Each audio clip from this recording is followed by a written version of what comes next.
What's up mga kabaning? Another video na pod sa South Korea. This time naami sa Inseol Tower.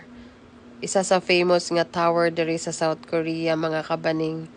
Naglibot-libot lang mi dira o sa amin niadto sa tower mismo. Dagan kayo mga Christmas lights, mura pod og Pasko. Well, anyways, October man sad mi ni anha diha. Again, almost 2 years ago na ni siya, but karon lang nako na-upload kay ga Facebook Reels naman ko, naara siya sa akong phone, ga nakasave. And then, nakita na namo ang mga padlocks, baling dagan ng padlocks, guys. O, tanawa, dagan kayo, and ga-wonder lang ko kung tanan ba dira nga mga couple nga ni butang, sila pa ba Japon until now? I'm not hoping nga nagbulag sila, no, but reality lang ta. Wa ta kabalo sa mga panghitabo sa ilang kinabuhi. Pero mulang to siya. Dagang king salamat, tanawa guys, oh.